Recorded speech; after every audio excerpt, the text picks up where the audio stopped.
Movie narration Hindi presenting Farhana. कहानी की शुरुआत में हमें एक लड़की को दिखाया जाता है जो कि नहा रही होती है। तभी उसे किसी की आवाज आती है। जब लड़की बाहर आती है तब वो देखती है कि 4 लोग उसका इंतजार कर रहे होते हैं। वे लोग लड़की को बुरी नजर से देखते हैं। लड़की डर जाती है और यहाँ से भागने की कोशिश करती है। इसी भागदौड़ में लड़की के गले में नुकीली चीज घुस जाती है जिसके कारण उसकी मौत हो जाती है और ये सीन यहीं पर कट हो जाता है। दूसरे सीन में हमें फरहाना को दिखाया जाता है जो कि अपने पति और 3 बच्चों के साथ अपने पिता के घर में रहती है। फरहाना के पिता की एक जूतों की शॉप होती है जो आजकल इतनी अच्छी तरह नहीं चलती। इनकी आमदनी इतनी कम हो गई है कि घर चलाना और बच्चों को पढ़ाना मुश्किल हो गया है। एक टाइम था जब इनकी शॉप से बहुत अच्छी कमाई होती थी, लेकिन आजकल ऑनलाइन के जमाने में इनका धंधा चौपट हो गया है। अपने पिता और पति की मजबूरी समझकर और अपने बच्चों का भविष्य सुधारने के सिलसिले में बात करने के लिए फरहाना अपने पिता से बात करती है और वो अपने पिता से बोलती है कि क्या मैं कोई जॉब कर सकती हूँ। लेकिन फरहाना के पिता पुराने ख्यालात के होते हैं। उनके मुताबिक घर का मर्द ही नौकरी कर सकता है, इसलिए वो फरहाना से नौकरी करवाने के लिए साफ साफ मना कर देते हैं। फरहाना के पास अपना खुद का मोबाइल भी नहीं होता। जब भी कोई कॉल आता है तो वो फरहाना के पति करीम के मोबाइल पर ही आता है। एक दिन करीम के पास एक लड़की का कॉल आता है। वो लड़की करीम को फरहाना से बात करवाने का बोलती है। करीम फरहाना को मोबाइल दे देता है। वो लड़की फरहाना से बोलती है कि मेरी शादी है, इसलिए तुम्हें मेरी शादी में जरूर आना है क्योंकि मैंने अपनी शादी में स्कूल की सभी फ्रेंड्स को बुलाया है। दरअसल ये लड़की फरहाना की स्कूल फ्रेंड होती है। फरहाना शादी में तो जाना चाहती है लेकिन उसके पास पैसे नहीं होते, इसलिए फरहाना अपने पड़ोसी से कुछ पैसे उधार मांगती है और करीम के साथ शादी में चली जाती है। फरहाना यहाँ पर सभी लड़कियों को देख रही होती है कि आखिर कब उसकी लाइफ भी इनकी तरह होगी। करीम भी यहाँ पर सभी लोगों के पैरों की तरफ देख रहा होता है। वो देख रहा था कि मार्केट में कौन कौन से नए सैंडल और शूज आए हैं। फरहाना को यहाँ पर एक और दोस्त मिलती है जिसका नाम नित्या होता है। वो बातों ही बातों में फरहाना की सिचुएशन समझ जाती है और उसे एक कंपनी का कार्ड देती है। नित्या बोलती है कि अभी कंपनी में इंटरव्यू चल रहे हैं, तुम चाहो तो इंटरव्यू देने के लिए आ सकती हो। अगले दिन फरहाना करीम के साथ इंटरव्यू देने के लिए चली जाती है और वो इंटरव्यू में पास हो जाती है। करीम इससे ज्यादा कुछ नहीं होता क्योंकि आज उसकी वजह से फरहाना को काम करना पड़ रहा है, लेकिन वो फरहाना को सपोर्ट करता है। अगले दिन जब फरहाना काम पर जा रही होती है तो करीम उसके लिए नए सैंडल लेकर आता है और उसे अपने हाथों से पहनाता है। इसके बाद फरहाना काम पर चली जाती है। दरअसल फरहाना जिस कंपनी में काम करती है वो क्रेडिट कार्ड बेचने का काम करती है। कुछ दिनों तक फरहाना की ट्रेनिंग चलती है। जब ट्रेनिंग खत्म हो जाती है तब फरहाना पहली बार में ही अपना पहला क्रेडिट कार्ड बेच देती है। कंपनी के सभी लोग फरहाना के लिए तालियां बजाकर उसका प्रोत्साहन करते हैं। धीरे धीरे फरहाना अपने काम में एक्सपर्ट हो जाती है। अब फरहाना इतना कमाने लगती है कि उसके घर का खर्च आसानी से चलने लगता है। अब उसका कर्ज भी कम होने लगता है। फरहाना जिस बिल्डिंग में काम करती है उसी बिल्डिंग में एक दूसरा अपार्टमेंट होता है। उस अपार्टमेंट में काम करने वाले लोगों के पास बहुत पैसा होता है, यहाँ तक कि उनके लिए आईफोन लेना तो आम बात होती है। पैसे ज्यादा मिलने के कारण नित्या भी उसी अपार्टमेंट में चली जाती है।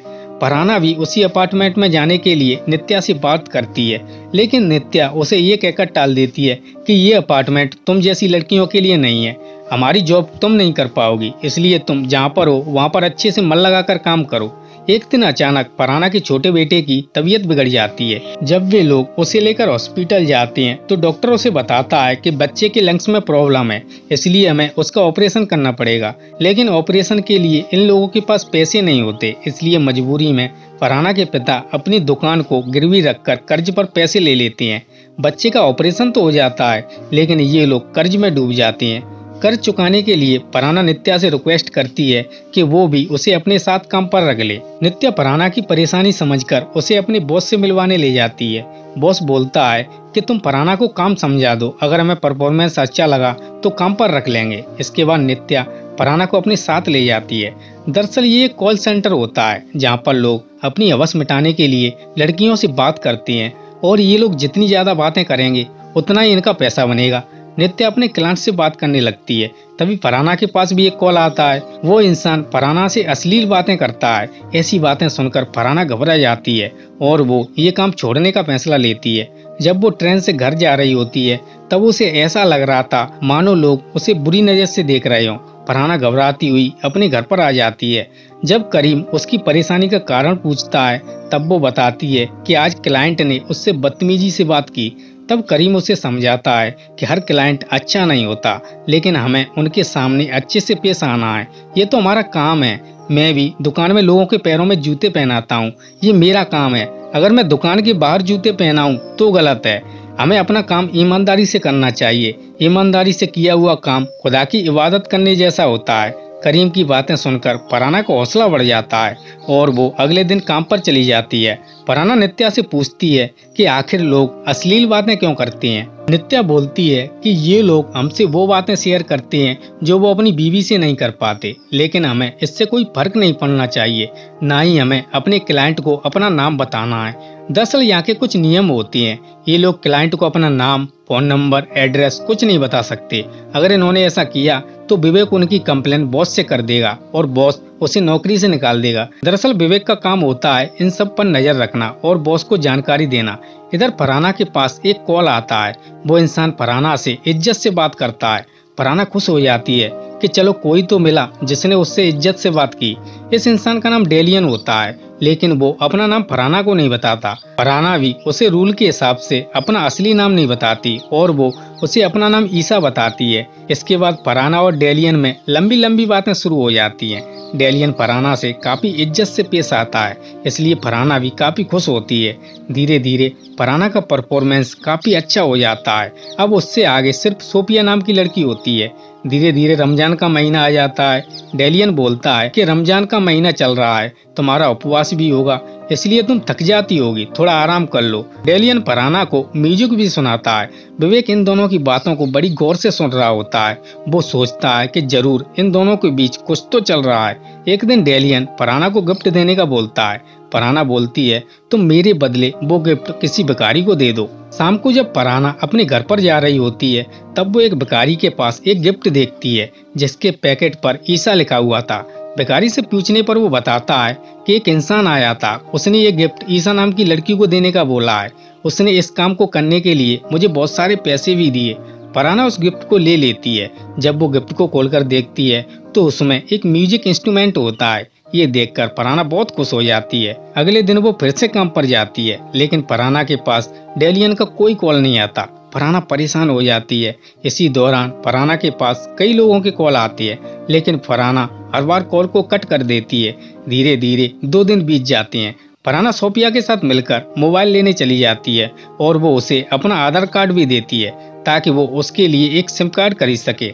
फरहाना घर आती है और वो न्यूज़पेपर में एक खबर देखती है कि एक म्यूजिशियन एक्सीडेंट में मारा गया है और वो कॉल पर किसी लड़की से बात करता था। फरहाना को लगता है कि शायद ये वही इंसान था जो उससे बातें करता था। अगले दिन फरहाना काम पर जाती है। आज वो मायूस होती है। तभी उसे एक कॉल आता है। जब फरहाना कॉल अटेंड करती है तो उसकी दिल की धड़कनें तेज हो जाती हैं। वो खुशी से झूम उठती है क्योंकि सामने डेलियन होता है। डेलियन उससे माफी मांगता है। वो बोलता है कि मेरा फोन खराब हो गया था, इसलिए मैं तुम्हें कॉल नहीं कर पाया। फरहाना बोलती है कि मैं तुमसे मिलना चाहती हूँ। डेलियन बोलता है कि कल ईद है, इसलिए तुम मेरे लिए अपने हाथों से कुछ बनाकर लाना। इस बार डेनियल फरहाना को अपना नाम भी बताता है। फरहाना बोलती है कि मैं तुम्हारे लिए बिरयानी बनाकर लाऊंगी। विवेक इन दोनों की बातें सुनकर बॉस को बताने के लिए जाने लगता है, लेकिन वो कुछ सोचकर रुक जाता है क्योंकि विवेक भी इस आदमी को देखना चाहता है। अगले दिन फरहाना खुशी खुशी बिरयानी बनाती है, लेकिन उसे घर से बाहर जाने का मौका नहीं मिलता। शाम को परिवार के सभी लोग बाहर जाने का प्लान बनाते हैं, लेकिन फरहाना सर दर्द का बहाना बनाकर घर पर ही रुक जाती है। सभी लोगों के जाने के बाद फरहाना टिफिन में बिरयानी पैक करके डेनियल से मिलने चली जाती है।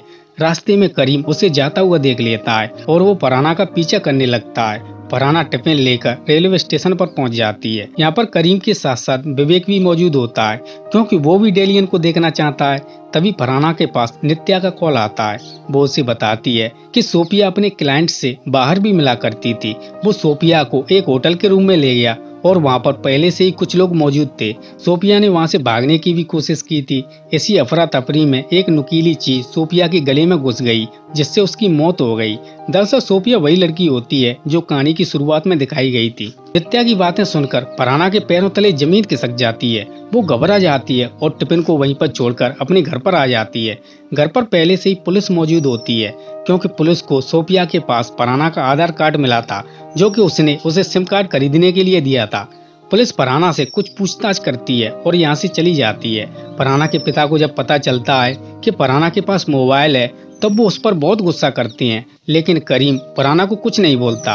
अगले दिन फरहाना नित्या से बोलती है कि अब वो काम पर नहीं आ पाएगी। तब करीम उसे समझाता है कि अगर तुम इस तरह काम छोड़ दोगी तो लोग तुम्हें शक की निगाह से देखने लगेंगे कि तुमने कुछ गलत किया है, इसलिए तुम्हें काम पर जरूर जाना चाहिए। फरहाना अपने पति की बात मानकर उसके साथ बैठकर काम पर चली जाती है। वहां पहुंचकर फरहाना के पास डेलियन का कॉल आता है। डेलियन बोलता है कि कल तुम मुझसे मिलने क्यों नहीं आई, मैंने तुम्हारा बहुत इंतजार किया था। फरहाना बोलती है आप सिर्फ मेरे क्लाइंट हैं, उससे ज्यादा कुछ नहीं।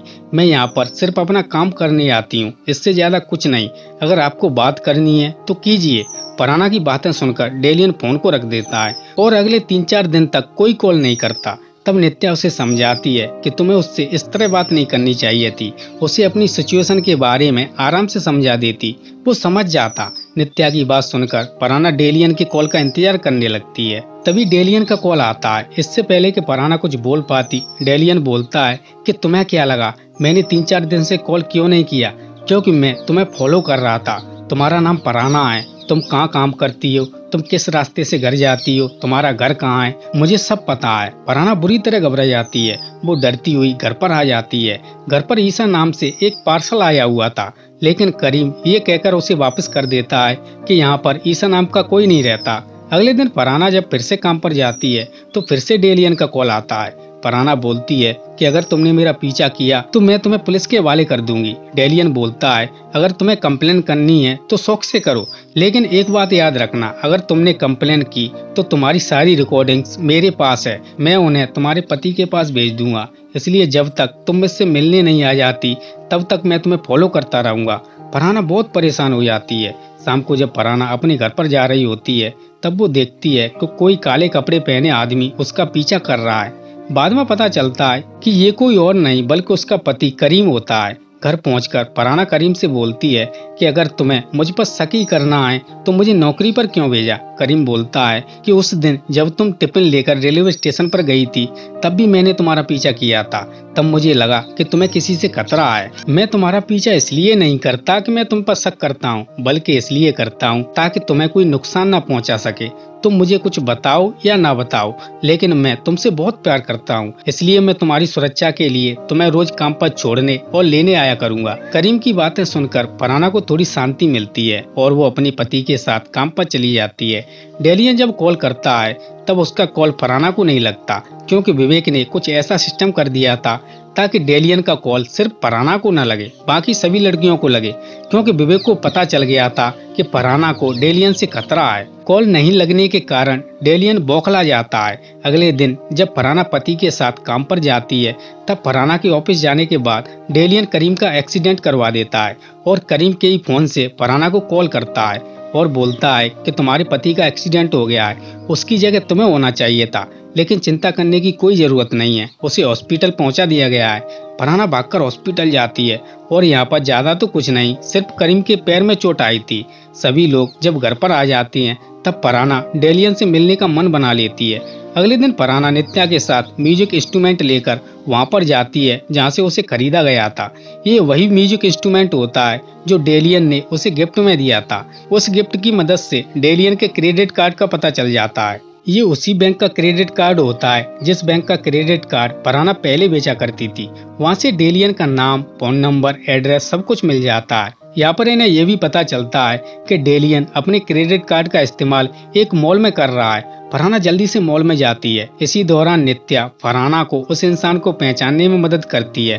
फरहाना अपने चेहरे पर कपड़ा लगाकर डेलियन का फोन उठा लेती है, लेकिन डेलियन उसका हाथ पकड़ लेता है। तभी फरहाना उसकी आंखों में पेपर स्प्रे डाल देता है। डेलियन दर्द के कारण बौखला उठता है। फरहाना इसी का फायदा उठाकर यहाँ से भाग जाती है और फोन का लॉक तोड़वाने के लिए एक शॉप पर जाती है, क्योंकि फोन में फरहाना और डेलियन की रिकॉर्डिंग होती है ताकि वो उसे डिलीट कर सके। लेकिन फरहाना को फोन में कुछ नहीं मिलता, क्योंकि डेलियन पहले ही मोबाइल का सारा डेटा अपने लैपटॉप में ट्रांसफर कर चुका था। तभी डेलियन का कॉल आता है। वो फरहाना से बोलता है कि तुमने मुझे धोखा दिया है, इसलिए मैं सारा डेटा तुम्हारे पति को भेज दूंगा।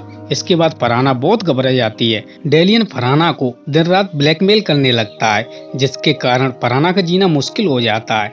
रात को फरहाना जब अपने पति के लिए चाय लेकर आ रही होती है, तभी फरहाना के हाथ से चाय गिर जाती है, क्योंकि उसके हाथ कांप रहे होते हैं और ये सीन यहीं पर कट हो जाता है। अगले दिन जब फरहाना काम पर जाती है, तब वो डेलियन से बोलती है कि मैं तुमसे मिलने आ रही हूँ। फरहाना का फोन कट होते ही डेलियन करीम को कॉल कर देता है और वो करीम से बोलता है कि तुम्हारी बीवी मुझसे मिलने आ रही है। मैंने उससे बहुत मना किया, लेकिन वो मान ही नहीं रही। तब तक यहाँ पर फरहाना आ जाती है। डेलियन उससे बोलता है कि तुम्हें पता है कि मैंने हमारी पहली मुलाकात के लिए बहुत कुछ सोच कर रखा था, लेकिन तुमने मुझे धोखा दिया है। तभी यहाँ पर करीम आ जाता है, लेकिन वो फरहाना को देखकर चौंकता नहीं है, क्योंकि रात को जब फरहाना के हाथ से चाय गिरी थी, तब फरहाना ने अपने पति को सब कुछ बता दिया था। सारी बात जानने के बाद भी करीम फरहाना पर गुस्सा नहीं करता, बल्कि उसका सपोर्ट करता है। वो फरहाना से बोलता है कि कल तुम उससे मिलने जाना, मैं वहाँ पर पुलिस को लेकर पहुँच जाऊंगा ताकि हम उसे रंगे हाथों पकड़ सकें। यहाँ पर करीम के साथ पुलिस भी मौजूद होती है और डेलियन को गिरफ्तार कर लिया जाता है। अगले दिन फरहाना अपने पुराने डिपार्टमेंट में चली जाती है। इसी के साथ ये कहानी यहीं पर खत्म हो जाती है। दोस्तों, अगर ये वीडियो आपको पसंद आई है तो इसे लाइक करें तथा अपने दोस्तों के साथ शेयर करें। अगर आप इस चैनल पर नए हैं तो सब्सक्राइब कर लीजिए। इस वीडियो को देखने के लिए धन्यवाद।